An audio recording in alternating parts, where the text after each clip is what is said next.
తెలంగాణ రాష్ట్రంలో అత్యంత ప్రతిష్టాత్మకంగా జరుగుతున్నటువంటి కుల గణన సర్వే ఏదైతే కుల సమగ్ర కుటుంబ సర్వే ఏదైతే ఉందో దాంట్లో అందరూ పార్టిసిపేట్ కాండి. ఏమి అపోహలు ఉండాల్సినటువంటి అవసరం లేదు. ఇందులో చెప్తే మా భూమి పోతుందనో మా ఇల్లు పోతుంది ఏం అపోహ అక్కర్లేదు. అది కేవలం మన సామాజిక స్థితి తెలుసుకోవడం కోసం జరుగుతున్నటువంటి సర్వే. దానికి ప్రజలందరూ స్వచ్ఛందంగా పాల్గొని మీ వివరాలన్నింటినీ ఎమ్యునరేటర్కి అందజేయాల్సిందిగా మీకు రిక్వెస్ట్ చేస్తా ఉన్నాం. అయితే ముఖ్యంగా ఎవరు కూడా చెప్తారు, కొంతమంది పడని పార్టీ వాళ్ళు చెప్తారు ఇది చేయడం వల్ల మీ అది గుంజుకుంటారు, ఇది అది ఏం గుంజుకోరు. గతంలో ఏదైతే సర్వే చేసినామో సేమ్ అటువంటి సర్వేనే, చాలా గొప్ప సర్వే. ఇది పేదవాళ్ళ బ్రతుకులు మార్చేటువంటి సర్వే జరుగుతూ ఉంది. ప్రజలంతా స్వచ్ఛందంగా ముందుకొచ్చి పాల్గొనాల్సిందిగా అందరినీ రిక్వెస్ట్ చేస్తూ ఉన్నాం. ఇదొక అంశం. ఇక రెండోది, ప్రో కబడ్డీని తలదన్నే విధంగా తెలంగాణ రాష్ట్ర స్థాయి 68వ స్కూల్ గేమ్ ఫెడరేషన్ క్రీడలను ఇవాళ ముగింపు రోజు, ఇవాళ ఫైనల్ సెమీఫైనల్స్ ఇవాళ జరగబోతూ ఉన్నాయి. యాదాద్రి భువనగిరి జిల్లా తుర్కపల్లి మండలం మాదాపురం గ్రామంలో జరుగుతూ ఉన్నాయి. ఏ స్థాయిలో అంటే ఆ క్రీడల్ని మీరు ఒక్కసారి కనుక చూస్తే, ఇది పాతది లేటెస్ట్ రైట్గా ఈ స్థాయిలో క్రీడలు జరుగుతూ ఉన్నాయి. ఇది ఫ్లడ్ లైట్లలో జరుగుతున్నటువంటి క్రీడలు. ఇవాళ ఫైనల్స్ సెమీఫైనల్స్ జరగబోతూ ఉన్నాయి. ఈ దాదాపు అన్ని జిల్లాల నుంచి వచ్చినటువంటి జిల్లా స్థాయి టీంలు ఇక్కడి నుంచి ఏది నేషనల్కి సెలక్షన్ జరుగుతూ ఉన్నాయి. నేషనల్ టీం కూడా మధ్యప్రదేశ్ అక్కడ పోతూ ఉంది. మొట్టమొదటిసారిగా ఒక ప్రభుత్వ పాఠశాలలో ఈ స్థాయిలో టోర్నమెంటు ఇప్పటి వరకు నిర్వహించలేదని చెప్పి అటు వచ్చినటువంటి ఫిజికల్ డైరెక్టర్స్ కానీ అధికారులు కానీ చెప్తున్నటువంటి మాట. ఇది చూస్తే గచ్చిబౌలి స్టేడియం లెక్క అనిపిస్తుంది, కానీ ఇది ఒక ప్రభుత్వ పాఠశాల గ్రౌండ్. ఇది యాదాద్రి భువనగిరి జిల్లా తుర్కపల్లి మండలం మాదాపురం. ఇది ఏది కీసర నుంచి 15 కిలోమీటర్ల దూరంలో ఉంటుంది. ఈసీఎల్ నుంచి దాదాపు ఒక 30 కిలోమీటర్ల దూరంలో ఉండేటువంటిది. హైదరాబాద్కు 30 కిలోమీటర్ల దూరంలో ఉండేటువంటి ఇక్కడ ఫైనల్ జరగబోతూ ఉన్నాయి. ఉదయం 10 గంటలకు సెమీఫైనల్స్ ఈ మ్యాచ్లు ప్రారంభం కాబోతూ ఉన్నాయి. అయితే తెలంగాణ రాష్ట్రంలో ప్రభుత్వ పాఠశాలలో ఈ రకమైనటువంటి ఎంకరేజ్మెంట్ ఉంటుంది. అంత ప్రభుత్వ పాఠశాల పిల్లలే ఎంత అద్భుతంగా ఆడుతున్నారంటే ఆట. సో మనం ప్రో కబడ్డీలో చూసినటువంటి పరిస్థితే ఏమైంది, పోయి వచ్చిందా, పవర్ పోయి వచ్చిందా?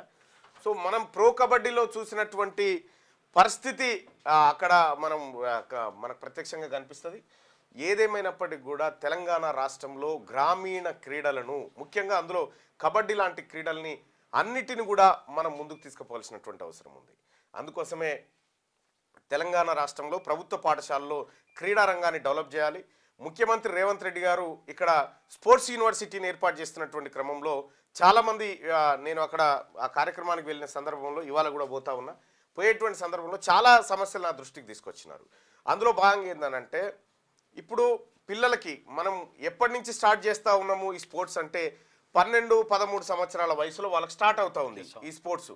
కానీ ఇక్కడ కిందున్నటువంటి ప్రాథమిక విద్య ఏది ప్రైమరీ స్కూల్ ఏదైతే ఉందో ఆ ప్రైమరీ స్కూల్ స్థాయిలో కూడా వీళ్ళకు స్పోర్ట్స్ యాక్టివిటీస్ కనుక దొరికితే, స్పోర్ట్స్ యాక్టివిటీస్ కనుక వాళ్ళకు నేర్పిస్తే నీకు 14-13 సంవత్సరాలు వచ్చే వరకు అద్భుతమైనటువంటి క్రీడాకారులు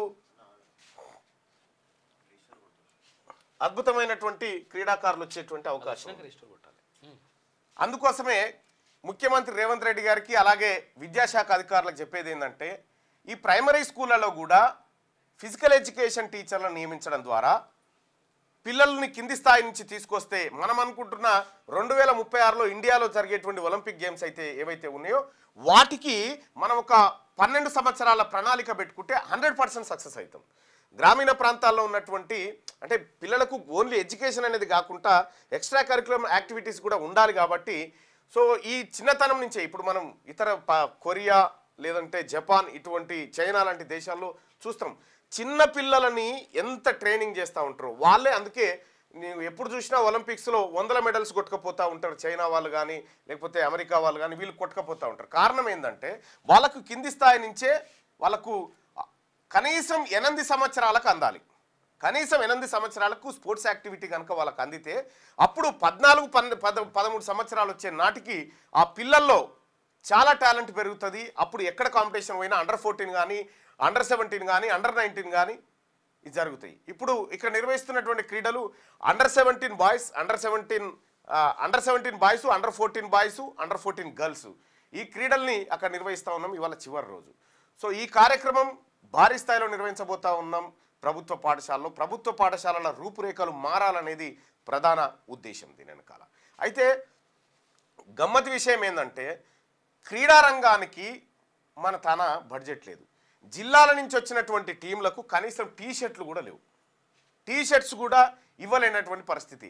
ఎందుకు ఇవ్వలేదండి అని చెప్పి నేను ఆ జిల్లా సెక్రటరీ గారిని అడిగితే, సార్ పైసలు లేవు సార్, నిధులు లేవు సార్, నిధులు లేవని క్లియర్గా చెప్తా ఉన్నారు.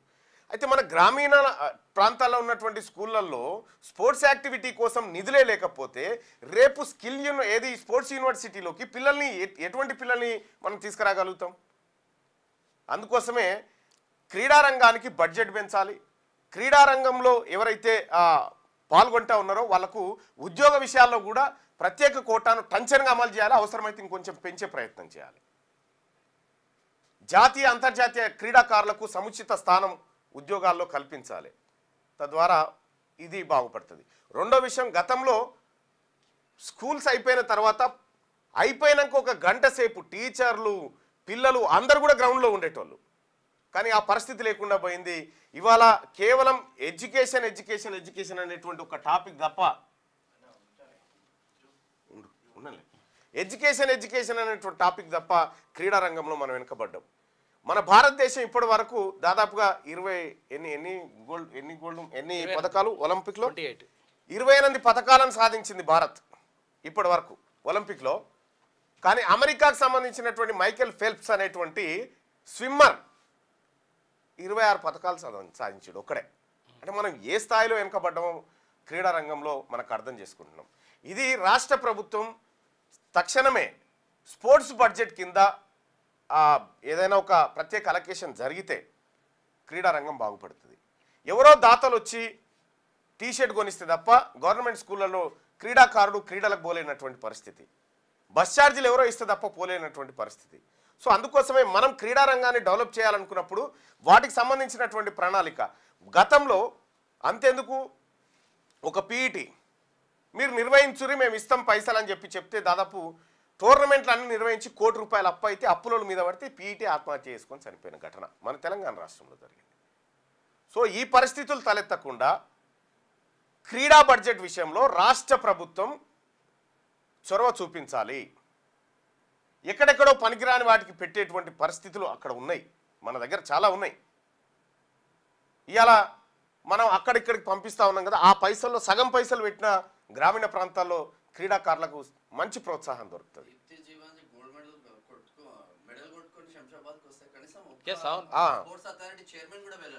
దీప్తి జీవాన్జీ ఏది పారా ఒలింపిక్స్లో మెడల్ కొట్టుకొని వస్తే కనీసం పోయి ఎదురుపోయి పలకరించినోడు విమానాశ్రయం కాడ దిగితే వాళ్ళ పిల్లలు వచ్చి తీసుకొని పోయారు. అంటే క్రీడాకారులకు తెలంగాణ రాష్ట్రంలో పెద్దగా ప్రాధాన్యత లేదు, గత ప్రభుత్వం పట్టించుకోలేదు.